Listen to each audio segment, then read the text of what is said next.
خوش آمدید اور السلام علیکم۔ یہ ویڈیو دیکھنے کے لیے آپ کا شکریہ۔ یہ ویڈیو ایک ضروری موضوع پر روشنی ڈالنے کے لیے بنائی گئی ہے اور اس کو ہم نے 11 حصوں میں تقسیم کیا ہے۔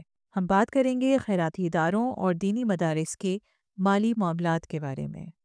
خیراتی ادارے اور دینی مدارس کمیونٹیز کی خدمت کرنے، تعلیم کو فروغ دینے اور ضرورت مندوں کی مدد کرنے میں اہم کردار ادا کرتے ہیں۔ اس پورے لائحہ عمل میں ان اداروں کا اثر اس بات سے گہرا جڑا ہوا ہے کہ وہ اپنے وسائل کو کس طرح مؤثر طریقے سے استعمال کرتے ہیں۔ اس تربیتی پروگرام کا کیا مقصد ہے؟ چاہے آپ کسی ادارے کے رہنما ہوں، ایک عطیہ دہندہ ہوں یا یہ سمجھنے کے خواہش مند ہوں کہ یہ تنظیمیں کیسے کام کرتی ہیں، ہم آپ کو ہمارے ساتھ شامل ہونے کی دعوت دیتے ہیں، کیونکہ ہمارا مقصد پاکستان اور پڑوسی ممالک کے خیراتی اداروں کی گورننس کو بہتر کرنا ہے تاکہ حق حقدار کو پہنچ سکے۔ خیراتی اور دینی اداروں کا مقصد کیا ہے؟ وہ تمام ادارے جن کا مقصد کاروبار کر کے منافع کمانا نہیں ہے بلکہ اپنی سرگرمیوں کے ذریعے مفاد عامہ کے کام کرنا ہے، ان اداروں کو NGOs یعنی نان گورنمنٹل آرگنائزیشن یا NPOs یعنی نان پروفٹ آرگنائزیشنز یا چیریٹی یا خیراتی ادارے کے نام سے پہچانا جاتا ہے۔ اگر ان خیراتی اداروں کی آمدنی کی بات کی جائے تو ان اداروں کی عام طور پر آمدنی زر تعاون، خیرات اور عطیات کی صورت میں ہوتی ہے۔ یہ عطیات نقدی، bank transfer, on line transfer کی صورت میں یا اشیاء یا پراپرٹی کی گفٹ کی صورت میں ملتے ہیں۔ چونکہ یہ مفاد عامہ کے لیے ہوتے ہیں، اس لیے ان امانتوں کو احتیاط اور اعتدال سے استعمال کرنا ضروری ہے۔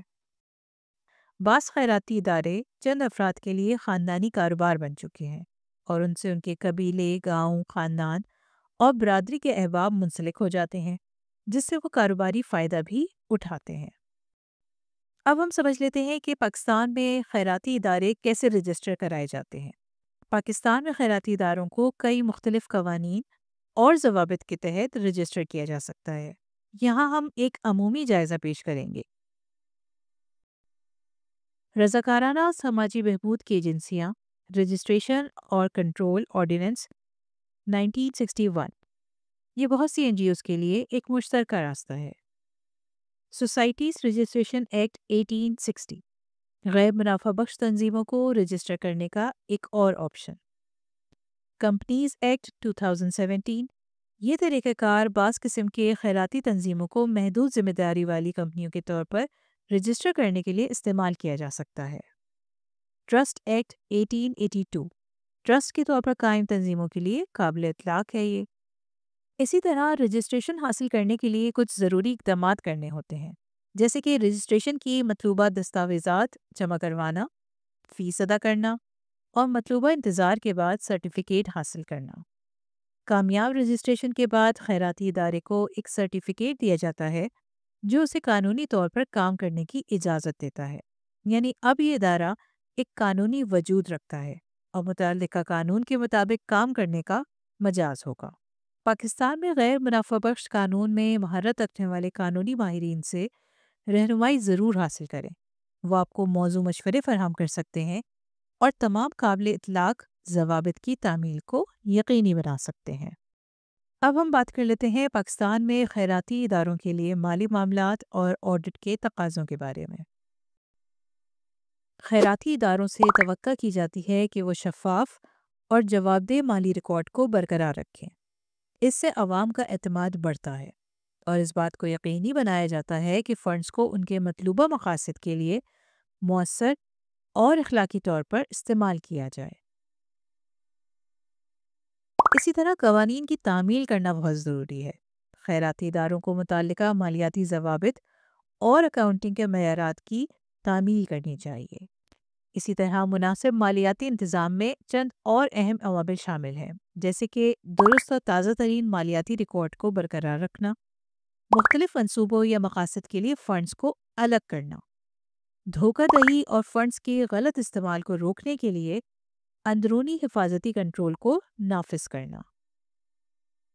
اسی طرح تمام مالیاتی لین دین کے لیے مناسب دستاویزات کو یقینی بنانا۔ اس کے بعد ہم بات کرتے ہیں آزاد آڈٹ کی۔ مالیاتی بیانات کی درستگی اور اعتماد کو یقینی بنانے اور کسی بھی ممکنہ بے ضابطگیوں کی نشاندہی کرنے کے لیے باقاعدہ آڈٹ بہت اہم ہے۔ سوسائٹیز رجسٹریشن ایکٹ کے تحت رجسٹریشن کے باعث یہ اداروں کی ذمہ داری ہوتی ہے کہ مالیاتی معاملات کا ریکارڈ قائم کریں اور اس کا آڈٹ بھی کرائیں۔ اس کے ساتھ ساتھ متعلقہ اور وابستہ قوانین کی پاسداری بھی کرنی ہوگی۔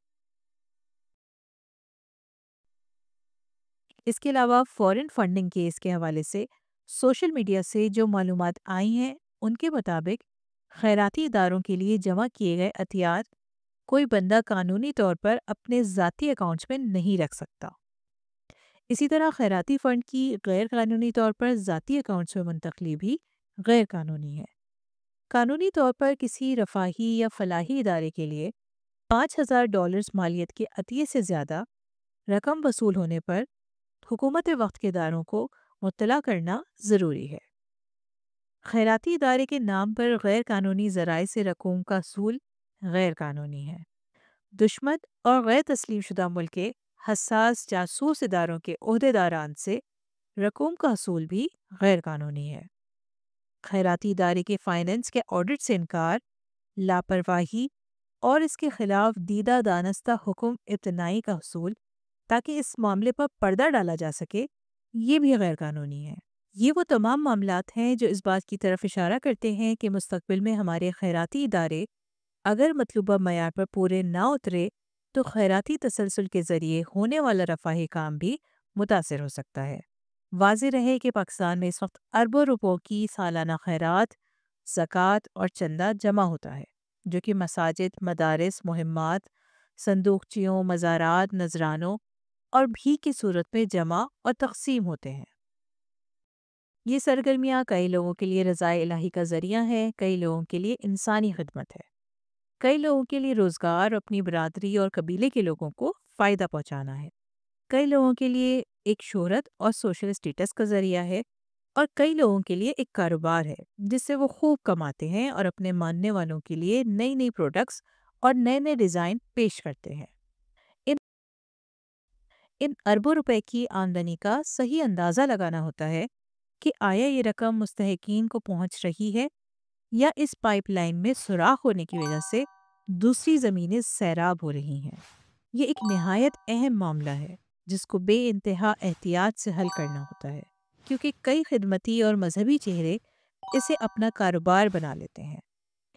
ایک مسئلہ یہ بھی ہے کہ ہمارے ملک میں خیراتی ادارے خاندانی وراثتی ادارے بن چکے ہیں اور نسلیں پل رہی ہیں۔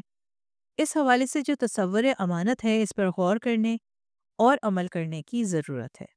یہ بورڈ لگا کر لوگوں کو متاثر کرتے ہیں، مگر عطیات میں موصول ہونے والی جائیدادیں اداروں کی بجائے اپنے نام رجسٹر کرواتے ہیں، جس کی وجہ ادارے کا رجسٹرڈ نہ ہونا ہے، جو کہ ایک خطرے کی علامت ہے۔ اسی طرح ہمارے ہاں کئی خیراتی اداروں سے وابستہ افراد ملٹی ملینئرز ہیں اور ان کی ملکی اور بین الاقوامی پراپرٹیز ہیں۔ معمولی تنخواہ پر ہوتے ہیں، مگر کئی عمرے اور حج کی ادائیگی کی سرمایہ کاری کہاں سے ہوتی ہے، یہ ایک سوال ہے۔ ایسے ہی کئی لوگوں کی ان کے اداروں کی نسبت سے دینی خدمات کے پیش نظر مخیر حضرات انہیں اپنے کاروبار میں ملکیت میں بھی شریک بنا لیتے ہیں۔ کاروبار میں نفع اور اس کی ملکیت کا حقدار فرد ہے یا ادارہ ہے؟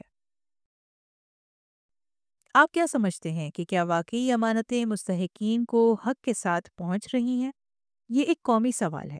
ہماری خواہش ہے کہ خیراتی ادارے اور دینی مدارس اس معاملے میں گول میز کانفرنس کریں اور اپنے متعلقہ وابستگان کی رہنمائی کریں۔ یہ وضاحت ضروری ہے کہ ریاست قانون کے تحت متعلقہ اداروں کا محاسبہ کر سکتی ہے، اور اگر ہم نے خیرات کے نام پر اور دینے کے کام پر مذہبی چہرے کے ساتھ ایسے معاملات کیے جو کہ ایمانداری، اخلاقیات، غیر جانبداری اور شفافیت کے معیار پر پورے نہ اترے، تو وہ لوگوں کے اعتماد کو بہت نقصان پہنچائیں گے۔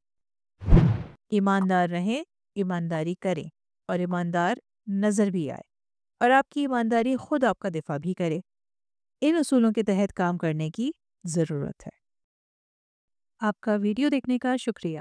اس سلسلے کی مزید ویڈیوز یوٹیوب پر انگریزی میں بشیر جمعہ لکھ کر پلے لسٹ میں تلاش کریں۔ اس کے ساتھ ساتھ اس موضوع پر اپنے اداروں میں افراد کی تربیت کا بھی انتظام کریں اور رہنمائی کریں۔ فیس بک کے گروپس بنا کر بھی تربیت فراہم کریں۔ ماہرین قانون اور قانونی محاسبین سے گزارش ہے کہ وہ بھی افراد کی رہنمائی کریں۔